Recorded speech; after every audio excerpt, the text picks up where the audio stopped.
Dear friends, welcome back to another episode of The Situation Room.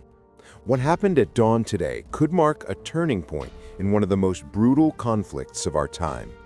Israel has just launched Chariots of Gideon 2, described as one of the largest urban offensives since the beginning of the war.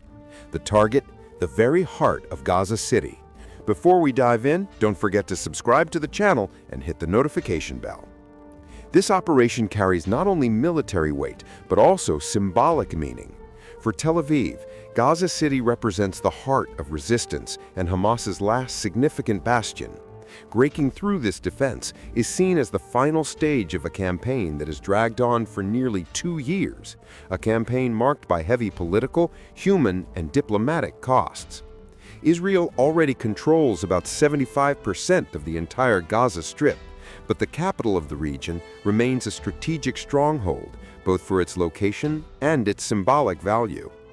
From the beginning, Hamas has relied on tactics of dispersion, rebuilding cells, and using the destroyed urban terrain, making every Israeli advance slow and costly.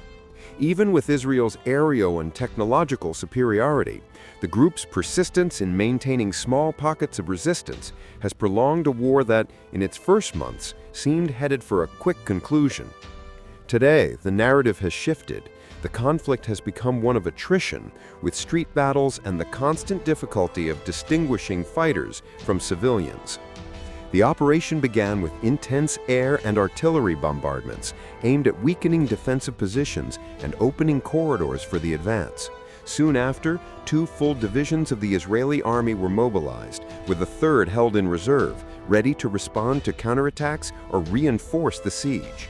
In total, up to 80,000 reservists were called up, one of the largest mobilizations of supplementary forces since the beginning of the campaign. This massive force is not only meant to reinforce the urban offensive, but also to secure supply lines, maintain logistics, and sustain the operation for weeks or even months if necessary. The streets of the city have turned into a maze of ruins, ideal for ambushes. Every corner may conceal a portable rocket launcher, a sniper, or even improvised explosives. Israel describes the operation as slow, meticulous, and planned to follow 3 fundamental steps: clear, hold, and deny.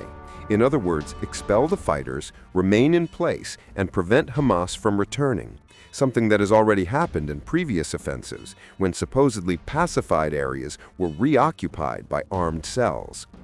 The greater challenge, however, goes beyond military resistance. The use of human shields, civilians trapped in combat zones, and the vast tunnel network beneath the city increase the risks of collateral casualties and reignite international criticism. Aware of this diplomatic burden, Israel is attempting to combine its military advance with intelligence operations and precision strikes against Hamas leadership targets, even outside Gaza. There are reports of attempts to hit group leaders in Qatar, a parallel effort that shows the strategy is not confined to the battlefield, but seeks to dismantle the entire command structure of the movement. Thus, Chariots of Gideon 2 is not just another offensive inside Gaza. For many analysts, it's Israel's definitive effort to end the war militarily, eliminating Hamas's last significant urban stronghold and opening the way to a new phase of the conflict, not one of large-scale battles, but of prolonged occupation and the containment of smaller insurgencies. After the intense airstrikes that preceded the offensive, Israeli forces launched their ground advance into Gaza City. The operation deploys 2 active divisions on the front line, with a third held in strategic reserve, ready to be activated as resistance intensifies. In addition, the government has called up as many as 80,000 reservists, underscoring the scale of the campaign and signaling expectations of a prolonged conflict. Urban combat, historically one of the most exhausting forms of warfare, imposes a slow and methodical pace. The goal is not just to seize positions, but to clear them, hold them, and deny Hamas the ability to return. The ruins of the city form ideal corridors for ambushes. Underground tunnels remain a key asset for the insurgents, while the presence of civilians used as human shields adds layers of both moral and military dilemmas. At the same time, Israel is conducting a less visible offensive, targeting Hamas leaders living outside the Strip, particularly in countries such as Qatar, where senior figures of the movement continue to operate in exile.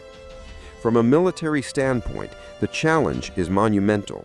Consolidating territory in an urban environment demands time, discipline, and sacrifices. Israel aims to break the cycle that has defined this war. Limited strikes followed by Hamas's reoccupation once the troops withdraw. To achieve this, it's betting on continuous occupation and constant pressure. But the price may be high, both in soldiers' lives and in the psychological toll on Israeli society, already fatigued by a conflict that has stretched on for nearly 2 years. Beyond that, logistics are tested daily.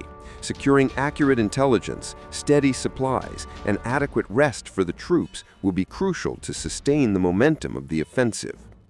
Future scenarios point to drawn-out fighting, possibly lasting 6 months or more. Hamas, though weakened, has shown the ability to regroup, and the risk of prolonged resistance cannot be dismissed. Inside Israel, debate is growing between two approaches, pressing ahead to the very end, with a total offensive that leaves no room for negotiations, or considering some form of deal involving the release of hostages in exchange for military concessions. In the end, Gaza City stands as the decisive test of Operation Chariots Gideon 2. Israel is wagering that this offensive may be the final step in dismantling Hamas's central structure. But in urban warfare, nothing ends quickly or cleanly. Every street captured is a costly victory, and the line between strategic success and unsustainable attrition is razor thin. The outcome of this battle will determine not only the course of the war, but also the future of security and politics across the Middle East. If you found this update insightful, don't forget to hit the like button, share this video, and subscribe to the channel. And be sure to turn on notifications so you won't miss the next chapters of this unfolding military crisis right here on The Situation Room.